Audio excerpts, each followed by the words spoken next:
Hello everyone, welcome to the Sweeney Show, Business and Law Podcast. My name is David Sweeney, and joining me here today is Barry Crushell, a solicitor, employment law expert, and now a brand new entrepreneur and business owner. Barry, you're very welcome. Thank you very much. Thank you for having me. We were talking off air there, just your surname, Crushell, it's a very interesting surname. Where does that orientate from? We're still trying to figure it out. Okay. But family are originally from Galway. Okay. There are some people who say it comes from a derivation of a Mac Russell. Okay. There are other people with more romantic notions and say that there was a shipwrecked French cargo ship off Mayo and they made their way to Milltown, County Galway. But at one point, I believe there were only two male Crushells left. I think my great-grandfather and his brother. Okay. One stayed in Galway, one went to Kerry, so there are two branches. I'm hoping to keep the name strong and alive. Region. Very good. So your new company is Crushell.ie is its website, and you're focusing on employment law. When did you set up? It's quite recent, isn't it? Yeah, so we'll only be in practice 3 weeks next Tuesday. Wow. So it's been a long time coming. I suppose it's been a journey. I didn't start life out professionally as a lawyer. I was an army officer, but I always knew I wanted to be a lawyer. And it's interesting you ask me about my name, because the last person who asked me a question about my surname was the interview board for the cadet school. And the first question they asked me was about my surname, which they knew was a little bit unusual. Wow. And then afterwards they said, "Hey, Barry, we see here that if you don't get the cadets, you want to study law." And I gave an explanation as to that. So even back then, I always knew I wanted to be a solicitor, even though I went into the army at the start. And then when I was doing my traineeship and very early on, I always imagined I would, I suppose, retire into my own practice, if that makes sense. I said, look, I'll trod a safe path and I'll stay with a firm and I'll make sure that my salary's coming in month to month and that I don't have to worry about it. And maybe when the mortgage is paid off, I'll be brave enough to step out by myself. But I think actually as a consequence of COVID-19, there have been a number of different factors that led me to realize, okay, the time is now. If you're going to do it, what better time? So I made that decision in June, prepared in July and August, and launched on the 1st of September. Very good. Well, look, the very best of luck. It's a very brave decision. And I suppose you're just getting yourself around to what's involved in setting up from ground zero as from a sole practitioner point of view. But before we get into your legal training and your legal practice, can I take you back to your army training? So what kind of a history or story do you have with the army? And then do you think there were skills in your army career that you've now transferred into your legal career? Yeah, I would say that the best professional decision I personally ever made was joining the army. When I got that letter to tell me that I was accepted into the cadets, it was one of the best days of my life, because I knew that it would provide me, if I got through and if I worked hard, it would provide me with a very solid platform for the rest of my life. At the time, I didn't know whether I would, stay in the military long term, and if I did, I would have potentially have had the option to, go to the bar and maybe practice as a legal officer, and then eventually become, progress throughout the legal ranks there. Yeah. But instead, I went into the cadet school. I did 2 years there. That was in the Curragh in County Kildare, and that was, It had a huge impact on me, because from day one you're being taught about leadership, self-sufficiency, being organized, being disciplined. You're learning all of these, I suppose, life skills and soft skills that inevitably you bring with you into whatever field you go into afterwards. After the cadet school, I spent some time studying Serbian before going on to college in Galway, and I was very lucky that the army provided officers with a platform to study at third level. I did a BA in law and politics. I had a huge interest in politics, and I wanted to combine the two. And then later on, went on to study for my FE1s, and I had 6 years after coming out of university before I would leave the military.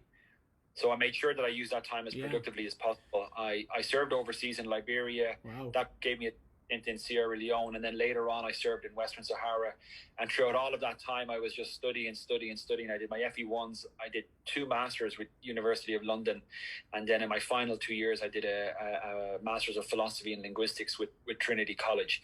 And I would put it down to the platform that the Army gave me, that it afforded me the opportunity to pursue these opportunities and really give me a solid foundation for where I am now. Wow. Can I take you back to your trips overseas? Were they peacekeeping missions? They were indeed. So the first one was to Liberia. That was 2005, 2006. I have some really great memories from that time. I was commissioned into the Artillery Corps, and there's a great phrase, that artillery soldiers use in the rear with the gear. So you're kind of behind the scenes and you're bringing, fire from a distance. I was very fortunate in that I was inducted into an infantry platoon for that trip overseas, which in the role of an infantry platoon commander. And that's really hands-on leadership. You've got, 30 to 35 soldiers under your command. You're responsible for their welfare, for their discipline. You're being briefed on what your objectives are, and then it's up to you to implement it. And then you would have attachments coming to you from other different specialist units, such as engineers, ordnance, signals, and whatnot. So I was very lucky to have that role. We were based in Monrovia, which is the capital of Liberia. Liberia has a very interesting history. It was actually founded by freed African slaves in the United States. They went back to Africa and essentially set up their own, for want of a better word, colony, and they ended up becoming the ascendancy or the aristocracy within Liberia, and they modeled their country on the United States. So their flag is like the United States flag, except with 1 star. They've got a comparable constitution, a senate and a legislature and whatnot. But they went through a civil war, and then initially the Irish Army Ranger Wing went in with another number of I suppose ground holding units, and later on we came in. We were part of what was known as the Quick Reaction Force. We were coupled with some Swedish units, and our job was to go into, I say, the countryside. It sounds very picturesque, but we would go into the middle of nowhere and liaise with former warlords and basically speak to these guys and say, what's happening on the ground? How are you guys feeling about the peace process? And just gather a sense of what's going on. So we would feed that back then to UN headquarters in Monrovia, and then that would give an overall sense of what's happening, where and when. And if trouble did ever flare up, we would be helicoptered in straight away to kind of present a show of force, and maybe calm the nerves of the locals and maybe give pause for thought and consideration for anybody who is causing any trouble. How did you, were they kind of like 3 month or 6 month stints? And if so, how did you transition then from that type of environment back to day-to-day life in Ireland? Yeah, I mean, it's very interesting. You do a 6 month stint, and when we initially deployed, we were in our camp, and we were probably a week or 2 in there before we, I suppose, got out into the country. And I remember, well, it was my 25th birthday, and we were doing a long range patrol into what was a rubber plantation. And I remember our armored personnel carriers kind of broke down. No, they didn't break down. The track was just impassable. So we pulled them over. We left a security element behind, and we took the rest of the patrol on foot. And so then we went to this village, and as we got close to the village, you're asking, can I speak to your leader? Like, literally, you're waiting for somebody to come along who's the village chieftain or whatnot, and you're just trying to get some information. And so it's just very surreal. It's a very surreal experience, and you're hearing monkeys and all sorts of animals in the background, and your senses have never experienced this before, and it takes a lot of getting used to.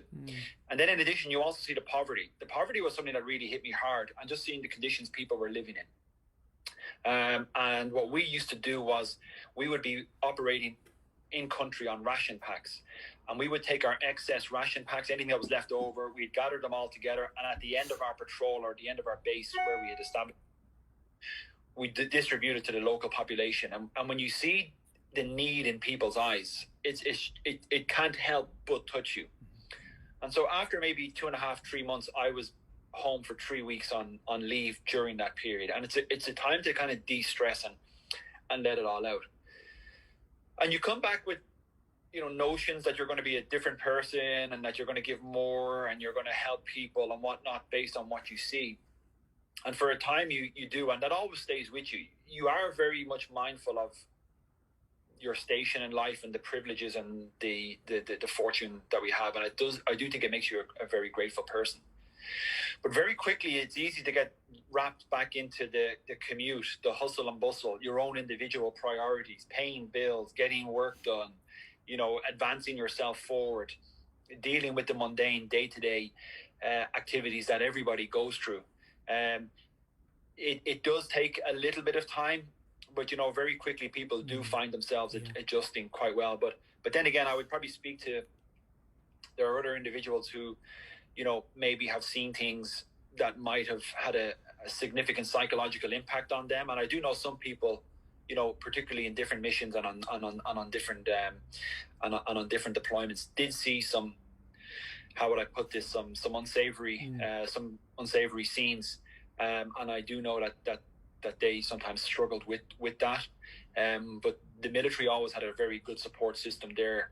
And it seems strange in saying this, but even, dark humor and the camaraderie you have with your peers, because you're all in the same boat, you nearly become acclimatized to it. And so, very quickly you do come back saying, wow, I've seen something really unique and significant.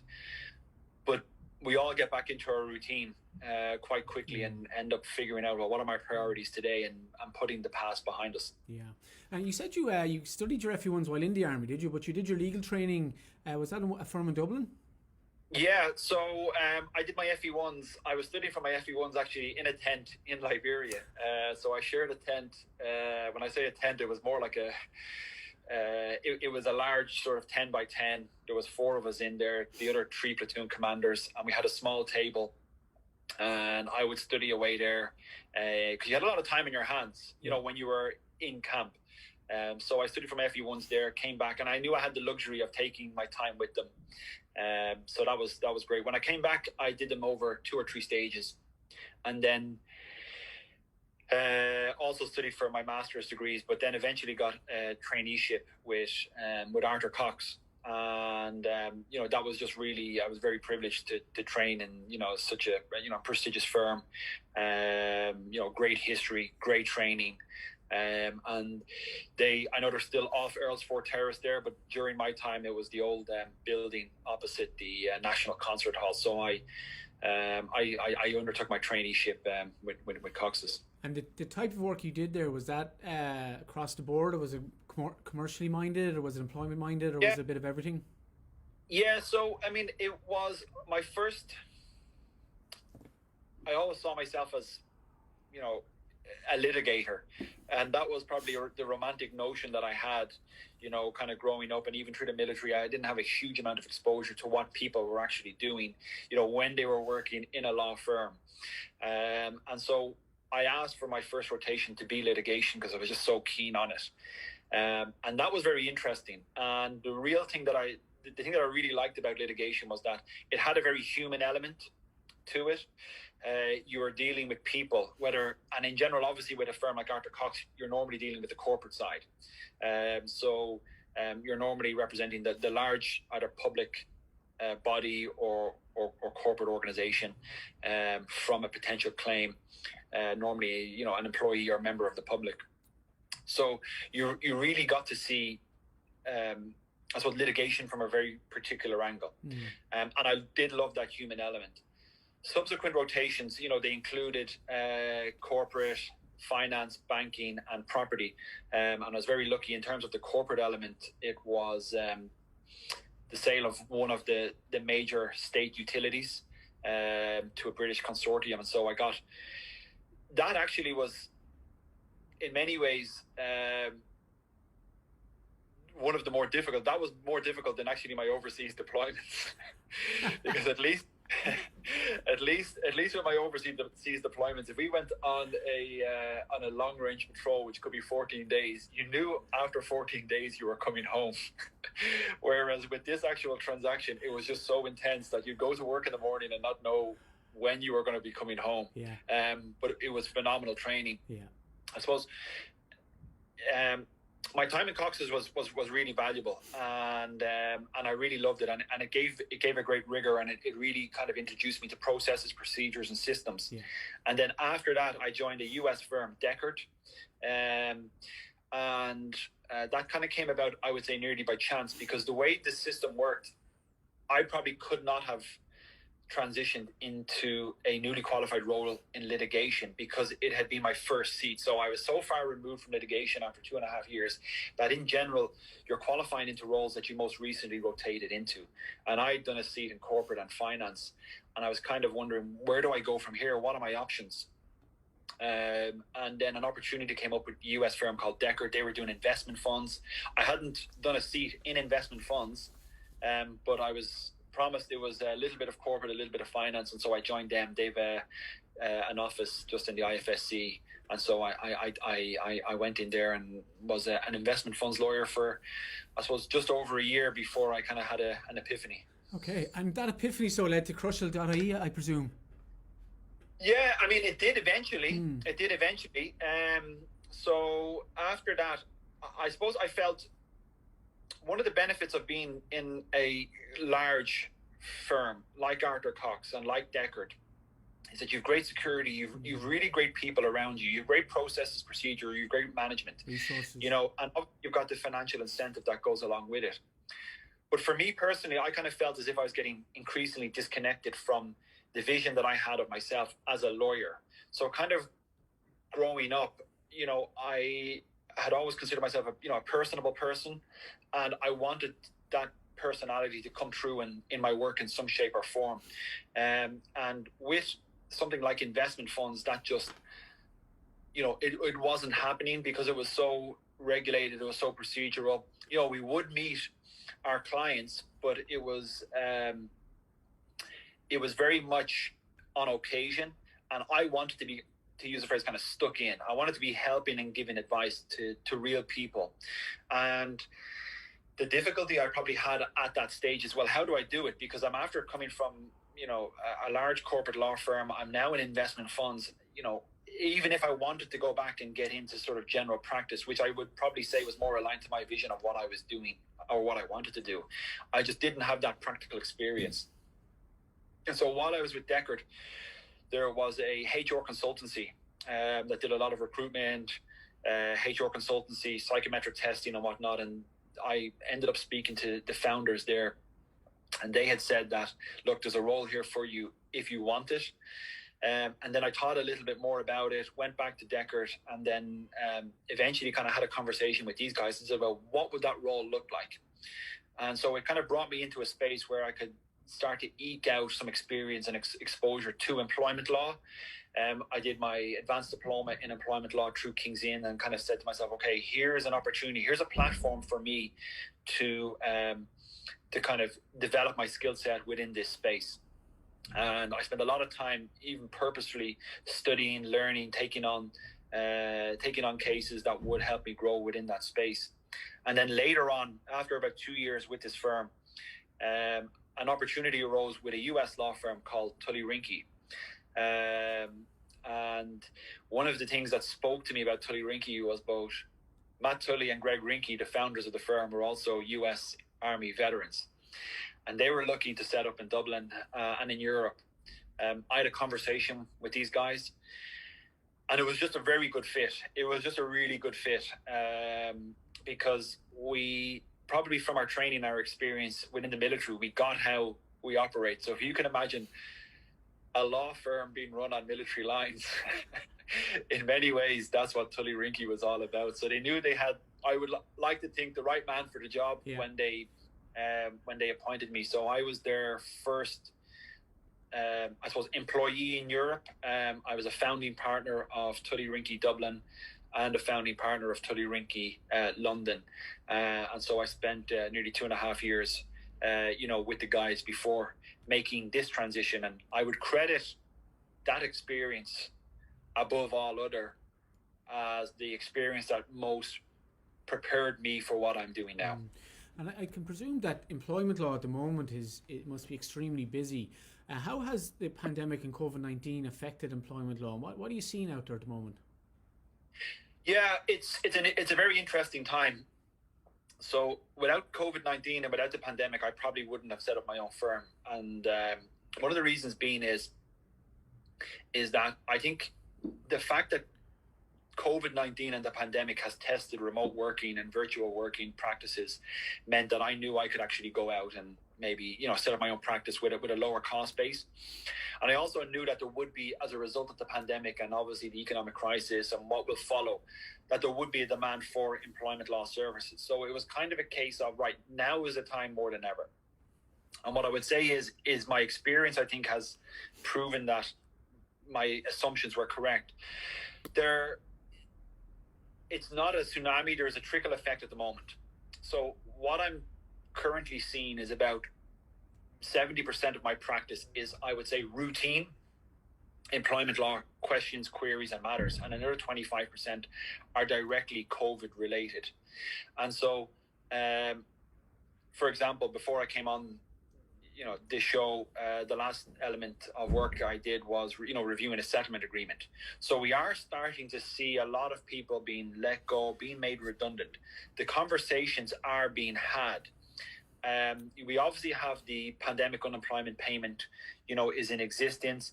We have the wage subsidy schemes. And so we're kind of in a little bit of a bubble at the moment. I had expected that on the 17th of September, the emergency legislation which precluded an employee from claiming redundancy would have expired, and then their right to claim redundancy would have taken, would have been possible. Instead, that's now been suspended until the 30th of November. And so people are kind of in a limbo. So I do think maybe, we will be seeing the impact more evidently in the later part of the year. A lot of companies are reaching out to me now, and they're kind of saying, well, what should we be preparing? How should we be preparing? What conversation should we be having? So you act for both sides of it, don't you? You act for both employers and employees? Yeah, I do indeed. So, and I think that's a huge benefit, because it kind of puts you in, the Irish phrase "sulela," it's another perspective. And you get to inform your client about some of the elements that they may not be seeing or may not have exposure to that the other side would. And so now I'm working for both employers and employees. And what I would say is in relation to some of the employers, there are some people in management who may just misconstrue the COVID-19 crisis as a carte blanche to just enact redundancies without the usual precautionary measures that would apply in employment law. And what I would say is that, COVID-19 is the context within which we find ourselves, leading to particular redundancies, terminations, reduction in salaries, or reduction in hours. But the protocols still need to be followed. So, 6 months or a year or 18 months from now, when somebody finds themselves potentially with a claim that they're trying to defend in the Workplace Relations Commission, simply arguing, well, COVID-19 won't be sufficient. They will still need to justify their decisions, their processes, and their procedures. And that's what I'm advising, employers on, to try and mitigate the risk and the exposure that they may have in implementing what are obviously some very difficult decisions. And what do you say to employees? There's a human element of employment law as well. They might be nervous or afraid about taking a claim. Yeah, I think reputation is a huge element. So I think in Ireland, we're probably still a bit of a village, and we're very mindful that whatever industry we work in, we're kind of cautious that the fact that we would be bringing a claim would be, would become apparent to others within our industry, and that it may be held against us by a future employer. What I would say is always try to resolve any issues you have first at local level. And that's both from a human element in that, look, it's going to be easier if you speak to your manager, to the HR department, or whoever it is who has responsibility for you to try and resolve an issue.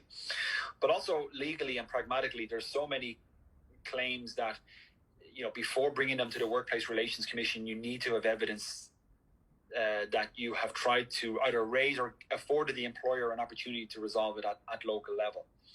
I think once somebody is fair and reasonable, I think if your employment law rights have actually been infringed upon, if somebody has been reckless as to how they've treated you, if you've been treated unfairly, I don't think anybody should feel embarrassed about asserting their employment law rights. And one thing I would say to them as well is that it can be done in a very discreet manner.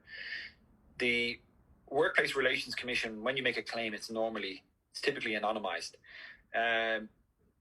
I'm sure the employer won't want to raise publicity about the fact that a claim is being taken against them.